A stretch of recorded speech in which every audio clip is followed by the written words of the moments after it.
Humillarse por las propias faltas, pero sin turbación.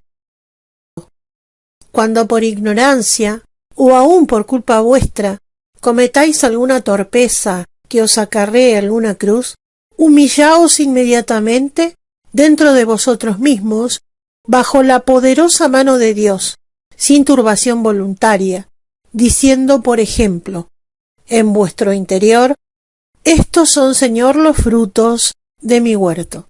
Y si en vuestra falta hubiere algún pecado, aceptad la humillación como castigo de vuestro orgullo. Muy a menudo Dios permite que sus mejores servidores, los más elevados en gracia, cometan faltas de las más humillantes, para empequeñecerlos a sus propios ojos y delante de los hombres, para quitarles la vista y el pensamiento orgulloso de las gracias que Él les comunica y el bien que hacen, de modo que ningún mortal pueda gloriarse ante Dios. Primera carta a los Corintios, capítulo 1, versículo 29. Como dice el Espíritu Santo: Dios nos humilla para purificarnos. Tened la plena seguridad de que cuanto hay en nosotros se haya completamente corrompido por el pecado de Adán y por nuestros pecados actuales. No sólo los sentidos del cuerpo, sino también todas las potencias del alma. Por eso, cuando nuestro espíritu corrompido mira algún don de Dios en nosotros, pensando en él y saboreándolo, ese don, esa acción, esa gracia se manchan y corrompen totalmente, y Dios aparta de ella su divina mirada. Si ya las miradas y pensamientos humanos echan a perder así las mejores acciones y los dones más excelentes, ¿qué diremos de los actos de la voluntad propia, aún más corrompidos que los actos del entendimiento? No nos extrañemos, pues, de que Dios se complazca en ocultar a los suyos al amparo de su rostro, para que no los manchen las miradas de los hombres, ni su propio conocimiento, y para mantenerlos ocultos. ¿Qué cosas no permiten y hace ese Dios celoso? ¿Cuántas humillaciones les procura? ¿Cuántos tropiezos les permite? ¿En cuántas tentaciones permite que se vean envueltos como San Pablo? ¿En qué incertidumbres, tinieblas y perplejidades los deja? Oh, cuán admirable es Dios en sus santos, y en los caminos por los cuales los conduce a la humanidad y a la santidad. Evitad los engaños del orgullo. Mucho cuidado, no vayáis a creer, como los devotos orgullosos y engreídos, que vuestras cruces son grandes, que son prueba de vuestra fidelidad y testimonio de un amor singular de Dios por vosotros.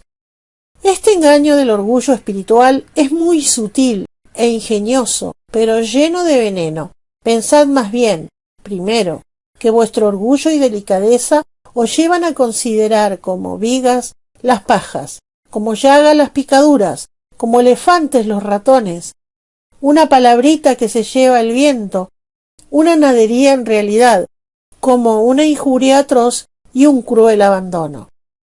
Segundo, que las cruces que Dios os manda no son en realidad sino castigos amorosos por vuestros pecados y no pruebas de una benevolencia especial. Que por más cruces y humillaciones que Dios os envíe, os perdona infinitamente más, dado el número y la gravedad de vuestros crímenes. En efecto, estos hay que considerarlos a la luz de la santidad de Dios, que no soporta nada impuro, y a quien vosotros habéis ofendido, a la luz de un Dios que muere, abrumado de dolor a causa de vuestros pecados, al trasluz de un infierno entero que habéis merecido 1000 y quizás 100.000 veces. Que merezcáis lo humano y natural, mucho más de lo que creéis. Con la paciencia con la que padecéis, prueba de ello son los miramientos.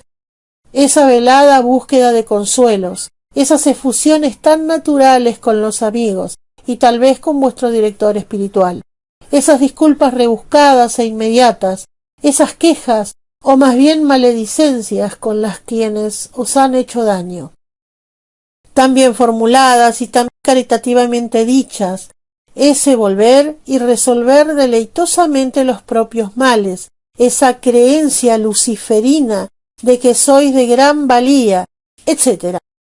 No acabaría nunca siquiera de escribir aquí las vueltas y revueltas de la naturaleza, incluso en los sufrimientos. Aprovechar los sufrimientos pequeños más que los grandes. Aprovechar los sufrimientos pequeños más aún que los grandes. Dios no repara tanto en lo que se sufre cuanto en cómo se sufre.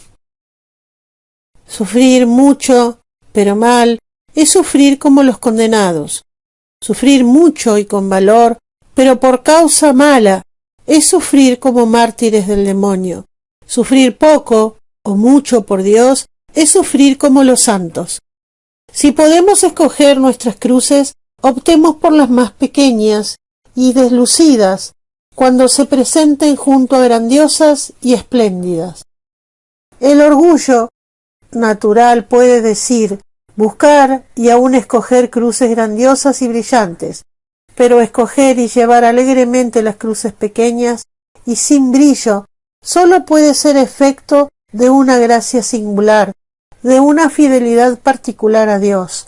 Actuad, pues, como el mercader en su mostrador, sacad provecho de todo, no desperdiciéis ni la menor partícula de la cruz verdadera, aunque sólo sea una picadura de mosquito o de un alfiler, las insignificantes singularidades del vecino, una pequeña injuria involuntaria, la pérdida de algunos centavos, un ligero malestar, etc.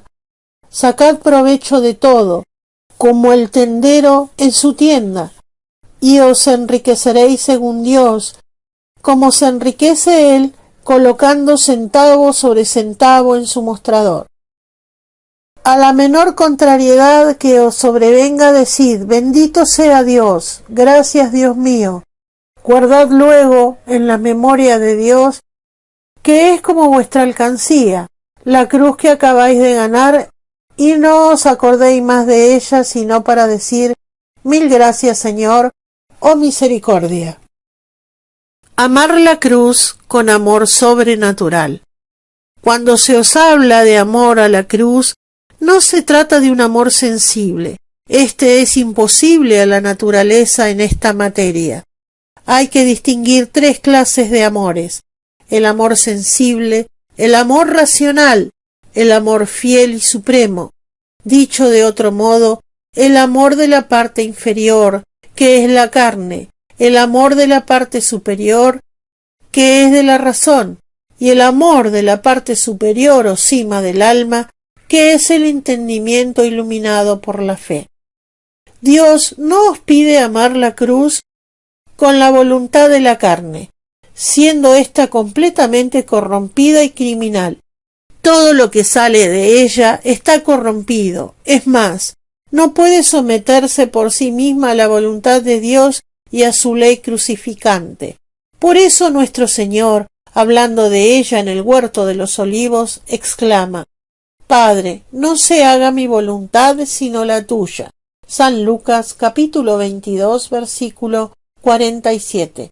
La parte inferior del hombre en Jesucristo, en que todo era santo, no pudo amar la cruz sin interrupción.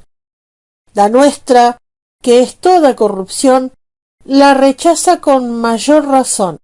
Es cierto que podemos a veces, como algunos santos, experimentar una alegría sensible en nuestros sufrimientos, pero esta alegría no proviene de la carne, aunque esté en la carne, viene de la parte superior, la cual se encuentra tan llena de alegría divina del Espíritu Santo que llega a redundar en la parte inferior.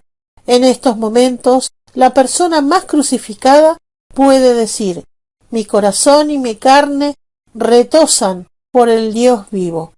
Salmo 84. Existe otro amor a la cruz que llamo razonable. Radica en la parte superior que es la razón. Es un amor totalmente espiritual. Nace del conocimiento de la felicidad que hay que sufrir por Dios. Pero eso es perceptible y aún es percibido por el alma. a la que alegra y fortalece interiormente.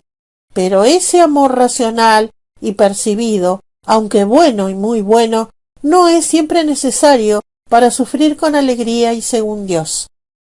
Pues existe otro amor, de la cima o ápice del alma, dicen los maestros de la vida espiritual, de la inteligencia, dicen los filósofos. Mediante este amor, aun sin sentir alegría alguna en los sentidos, sin percibir gozo razonable alguno en el alma, amamos y saboreamos mediante la luz de la fe desnuda la cruz que llevamos. Mientras tanto, muchas veces todo es guerra y sobresalto en la parte inferior, que gime y se queja, llora y busca alivio. Entonces decimos con Jesucristo: Padre, que no se haga mi voluntad sino la tuya. San Lucas capítulo 22, versículo 52. O con la Santísima Virgen: Aquí está la esclava del Señor, hágase en mí según tu palabra. San Lucas capítulo 1, versículo 38. Con uno de estos dos amores de la parte superior hemos de amar y aceptar la cruz. Sufrir toda clase de cruces sin excepción ni selección. Decidíos, queridos amigos de la cruz, a padecer toda clase de cruces, sin elegirlas ni seleccionarlas, toda clase de pobreza, humillación, contradicción, sequedad, abandono, dolor psíquico o físico, diciendo siempre: pronto está mi corazón, oh Dios, está mi corazón dispuesto. Salmo 57. Disponeos, pues, a ser abandonados de los hombres y de los ángeles y hasta del mismo Dios, a ser perseguidos, envidiados, traicionados, calumniados, desacreditados y abandonados de todos, a padecer hambre, sed, mendicidad, desnudez, destierro, cárcel, horca y toda clase de suplicios, aunque no los hayáis merecido por los crímenes que os imputan. Imaginaos, por último, que después de haber perdido los bienes y el honor, después de haber sido arrojados de vuestra casa, como Job y Santa Isabel de Hungría, se os lanza al lodo, como a esta santa, y se os arrastra en un estercolero, como a Job, maloliente y cubierto de úlceras, sin un retazo de tela para cubrir vuestras llagas, sin un trozo de pan que no se niega al perro ni al caballo, y que en medio de tales extremos Dios os abandona a todas las tentaciones del demonio, sin derramar en vuestra alma el más leve consuelo espiritual. Ahí tenéis, creedlo firmemente, la meta suprema de la gloria divina y la felicidad verdadera de un auténtico y perfecto amigo de la cruz. 4 motivos para sufrir como se debe. Primero, para animarnos a sufrir como se debe, acostumbrarnos a considerar estas 4 cosas. La mirada de Dios. En primer lugar, la mirada de Dios. Como un gran rey, desde lo alto de una torre, contempla a sus soldados en medio de la pelea, complacido y alabando su valor. ¿Qué contempla Dios sobre la tierra? ¿A los reyes y emperadores en sus tronos? A menudo los mira con desprecio. Mira las grandes victorias de los ejércitos del Estado, las piedras preciosas, en una palabra, las cosas que los hombres consideran grandes. Lo que es grande para los hombres es abominable para Dios. San Lucas, capítulo 17, versículo 15. Entonces, ¿qué es lo que mira con gozo y complacencia, pidiendo noticias de ello a los ángeles y a los mismos demonios? Dios mira al hombre que lucha por él contra la fortuna, el mundo, el infierno y contra sí mismo, al hombre que lleva la cruz con alegría. ¿Has reparado sobre la tierra en alguna maravilla tan grande que el cielo entero la contempla con admiración? Dice el Señor a Satanás: ¿te has fijado en mi siervo Job, que sufre por mí? Job, capítulo 2, versículo 3. Segundo, la mano de Dios. En segundo lugar, considerad la mano de este poderoso Señor. Permite todo el mal que nos sobreviene de la naturaleza, desde el más grande hasta el más pequeño. La misma mano que aniquiló a un ejército de 100.000 hombres hace caer la hoja del árbol y el cabello de nuestra cabeza. La mano que con tanta dureza hirió a Job os roza con esa pequeña contrariedad. Con la misma mano que hace el día y la noche, la luz y las tinieblas, el bien y el mal, permitió los pecados que os inquietan. No fue el autor de la malicia, pero permitió la acción. Así pues, cuando os encontréis con un semei que os injuria, os tira piedras, como al rey David, decid interiormente: no nos venguemos, dejémosle actuar, pues se lo ha mandado el Señor. Reconozco que tengo merecido toda clase de ultrajes y que Dios me castiga con justicia. Detente, brazo mío, refrénate, lengua mía, no hieras, no hables. Ese hombre o esa mujer que me dicen o infieren injurias son embajadores de Dios. Vienen enviados por su misericordia para vengarse amistosamente de mí. No irritemos su justicia, usurpando los derechos de su venganza. No menospreciemos su misericordia, resistiendo a sus amorosos golpes.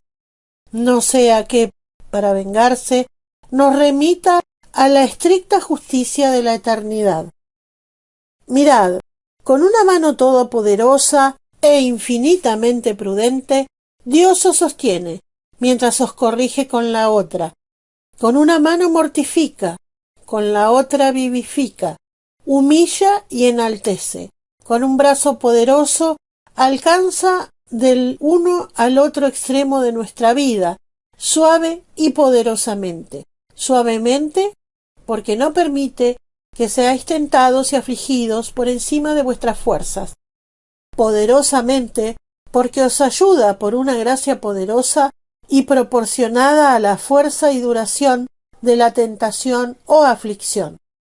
Poderosamente también, porque como lo dice el Espíritu de su Santa Iglesia, se hace vuestro apoyo al borde del precipicio ante el cual os halláis, vuestro compañero si os extraviáis en el camino, vuestra sombra si el calor os abrasa, vuestro vestido si la lluvia os empapa y el frío os hiela, vuestro vehículo si el cansancio os oprime, vuestro socorro si la adversidad os acosa, vuestro bastón si resbaláis en el camino, vuestro puerto en medio de las tempestades que os amenazan con ruina y naufragio.